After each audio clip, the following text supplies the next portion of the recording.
Good evening. So I'm going to go ahead and get onto my Facebook here just to make sure I can see you guys when you comment.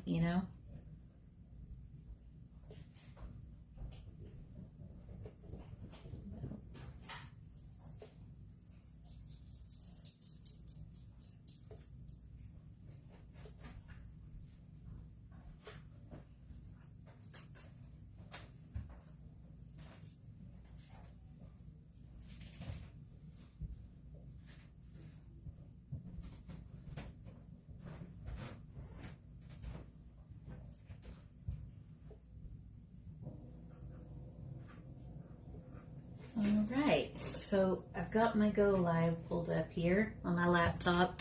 So if you see me every so often looking over to the side, that's what I'll be doing, is I'll be checking to see if anybody's commented, because ideally when I do these tarot teaching moments, I prefer for them to be more so interactive.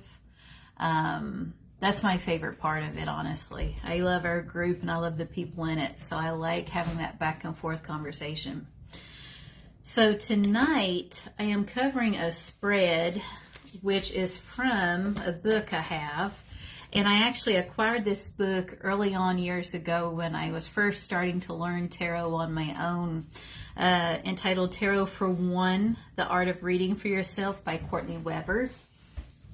I know when I very first started my group, this is one of the books that I actually posted a picture about, because she has a way of writing to where you can really understand it. You feel like she's like right there with you, so it's like a really cool thing. And in the very back of the book, she has different spreads, and this one just kind of stood out to me, which is what we'll be doing tonight. So I'm having to give her credit for that, of course, because I got it from her book, which is the 4/4 spread. And just like she says in her book, this is a reading best used with no particular question in mind, but simply to find out what's going on in the different areas of your life. So now I'm going to put this book off to the side here. And because we have people who are still learning and all this good stuff in our group, I still prefer when I'm doing these tarot teaching moments to ideally generally use the Rider-Waite-Smith Tarot. This is the Radiant, which honestly, this deck has grown on me quite a bit.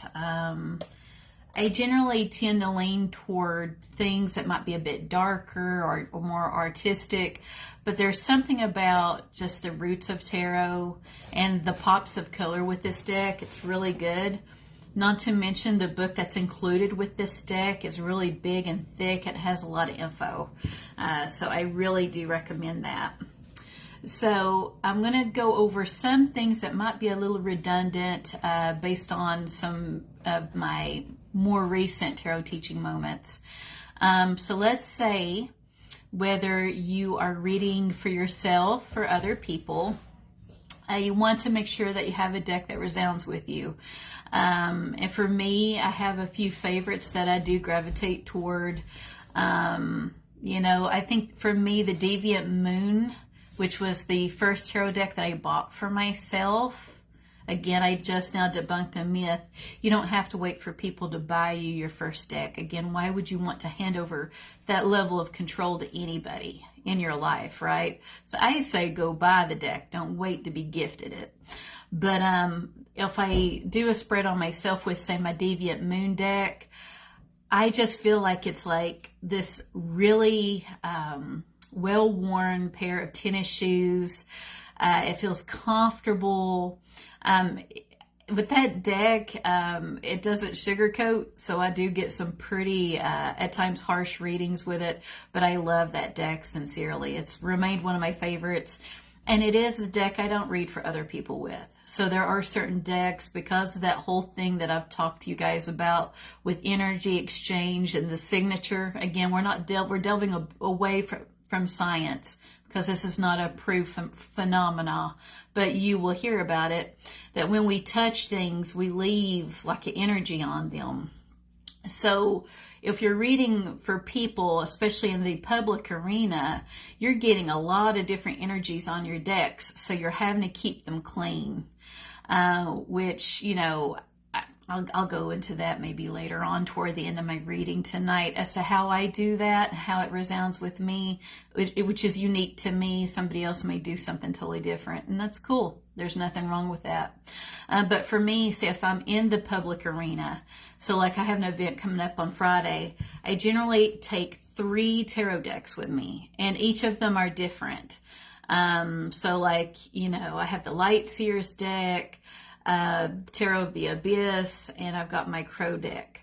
And I'll take maybe 2 Oracle decks, which is complimentary if people get a reading, you know, with me. I'll ask their permission, of course. Hey, does it resound with you if if we have you shuffle an Oracle deck, and we'll see what card we get to just nicely sum things up. But at least when they're sitting down with you, you can go over each deck.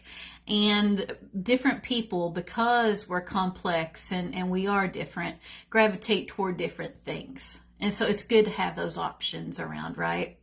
And so then once they select their deck, and of course they pay for their reading, I always tell them nothing is set in stone. Yes, fate does play a role in readings, right? Because life happens to us.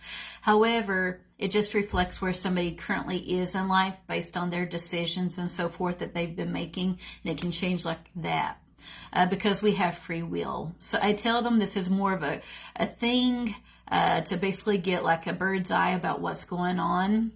For the most part, I generally do blind readings, which I'm comfortable with doing, but sometimes people have specific concerns that we do discuss, you know. So I would hand over the deck that they choose, and then I would tell them to shuffle it however it resounds with them.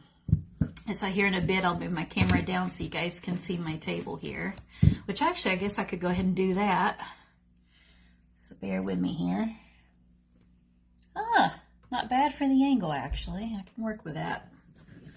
And let's see. So if you're here, feel free to say hi to me, and I'll keep an eye on the comments. So for me, this is the way that I shuffle. So for me, I just do the 2 piles, and I mix. Now let's say if you have somebody who's like, you know, that's an awful lot of cards. I don't know if I can do that. Now, if they can't really do it, of course, feel free to be like, hey, I can help you out by shuffling. That is like somebody who's very arthritic, may not have full range of motion, which is a way of saying they don't have full use of their hands. You can help them if it's that bad. But generally speaking, honestly, that's a rarity. For the most part, people can shuffle. But one thing I tell them to do is say if this is too much, then they could say make 4 piles of cards, and you don't have to count them. Okay, you just eyeball them, and then mix up the 2 at a time to where they've got less cards that they've got to deal with, because 78 cards is a lot. Now I have longer fingers, but I still can come across certain decks if they're too big that I can't even shuffle them. Or I've got some decks where they're not my most favorite because they have plastic over them. And it's hard to shuffle like this, which is my preference, is I like to get, say, the 2 piles in general, and I like to shuffle.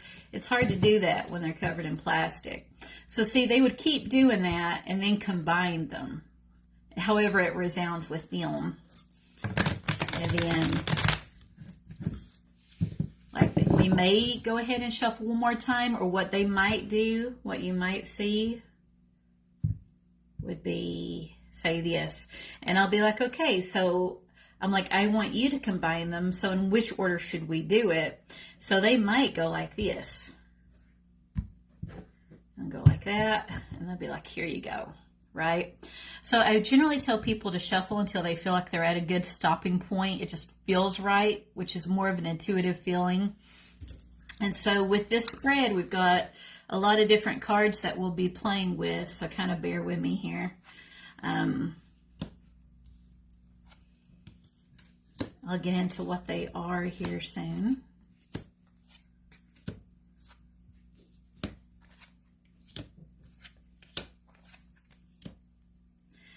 So my husband actually asked me a good question tonight over supper. He's like, so what are you teaching us tonight? And I see he's on here. And I told him I'm going to talk about the 4 quarters spread. And he's like, are you sure you're not talking about the 4 corners? I'm sure it could be referenced as that, but this is specifically, it's a nod towards, say, the occult, which would be quarters. When people say they call their quarters for some of their rituals, they will call upon the north, south, east, and west. Now, these directions have different meanings, okay? So in the south, it stands for the element of fire. So fire is all about the energy of the wands. So we're talking about the things that we're very passionate about, creativity. That's the kind of stuff we're talking about, is like that wand, that fiery energy. North, we're talking about earth, which is more about, say, our body, health. It's also the material possessions, okay? West is water, which is all about emotions and relationships. East, that's all about air. So you're talking about communication, our thought processes, that type of thing. Now, in the very center of this is what we would call the overall theme, which also could be referenced as the significator. So what you do is, once you got all your cards out, now we're going to go ahead and turn them all over.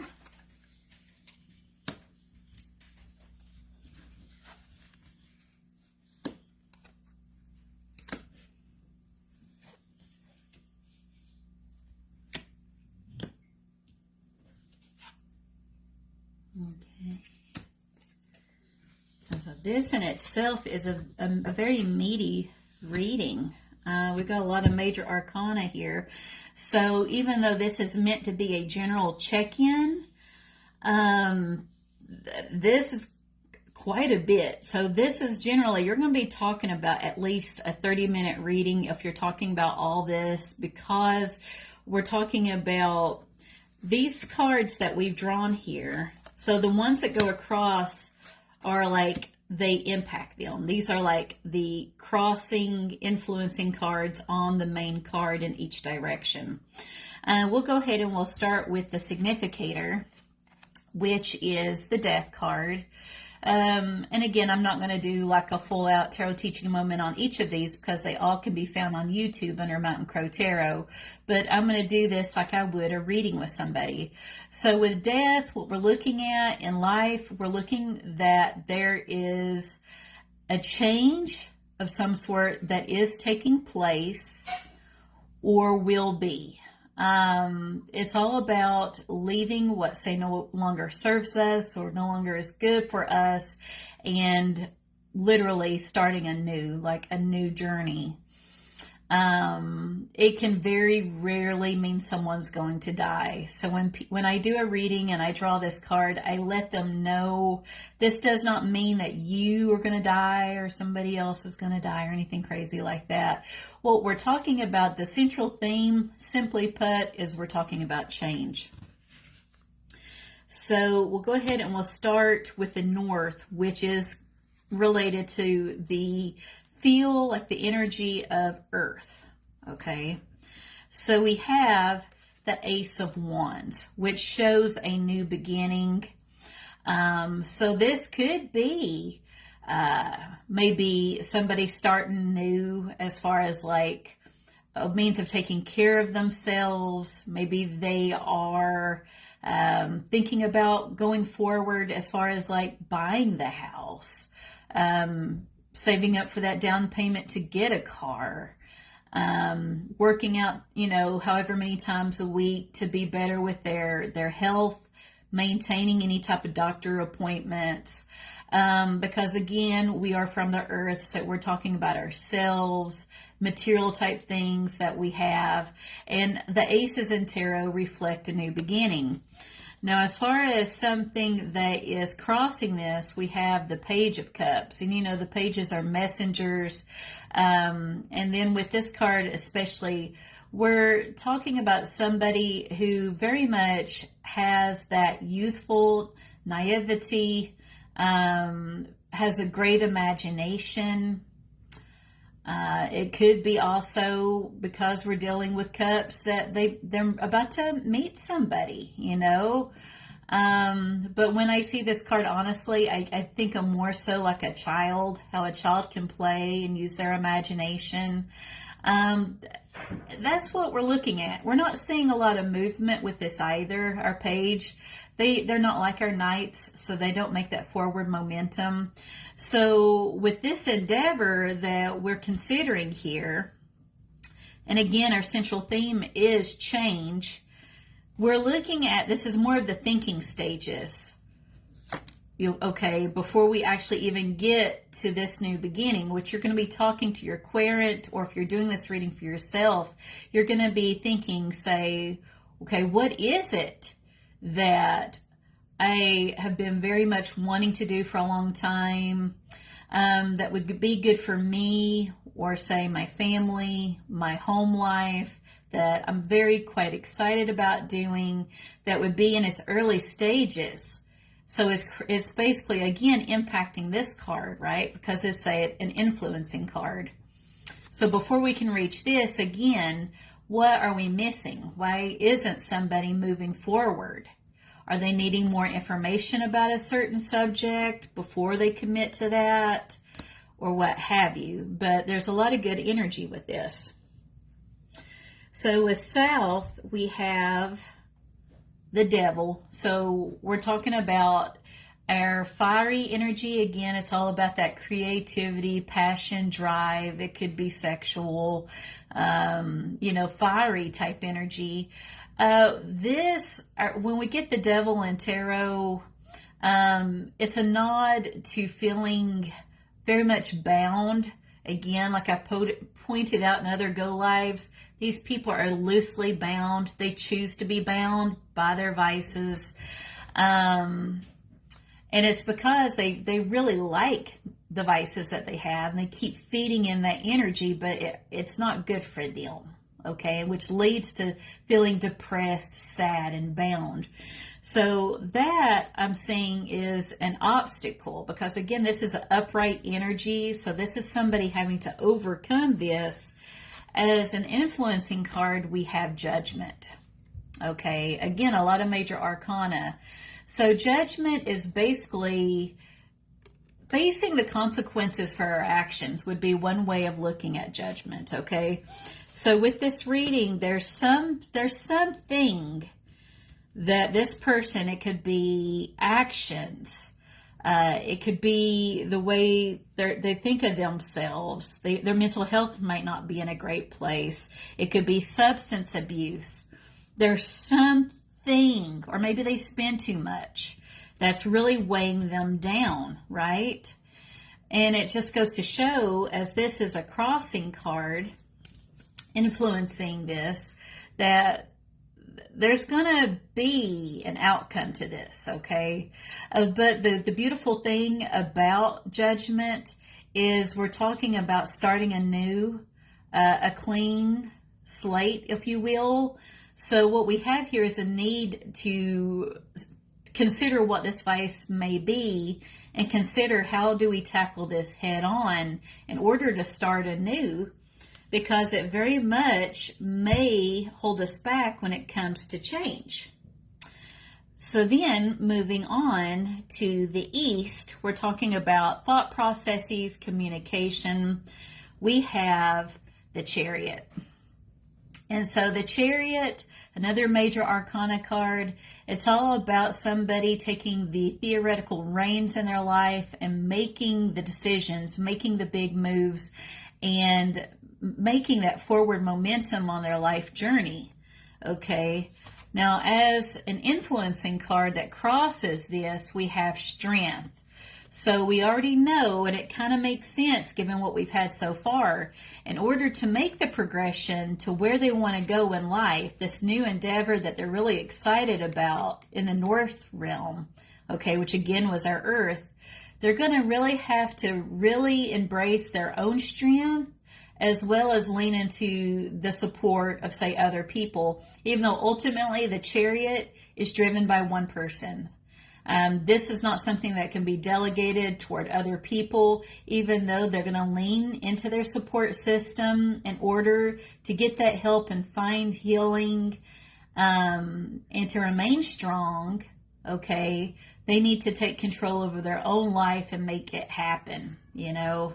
And again, we've got the stars and the dark tapestry, which is a nod towards somebody's faith. So you're talking about divinity.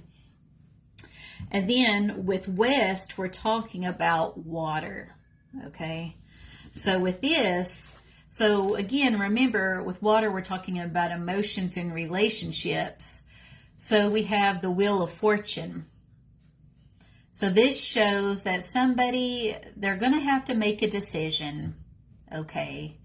And they've got Four of Wands, which is a really good card to get as an influencing energy. So what this shows is that there is stability here, that somebody does have people that they can rely upon and turn to for that support and stability. Again, think stable like a table when you look at fours in tarot. Now, with the Wheel of Fortune, it shows a decision being made, okay? It also reflects a different season in life. So what this is like, again, somebody's strength, which again, we've got in the East. When it comes to our communication and thought processes, again, we can ask for help and lean into these people.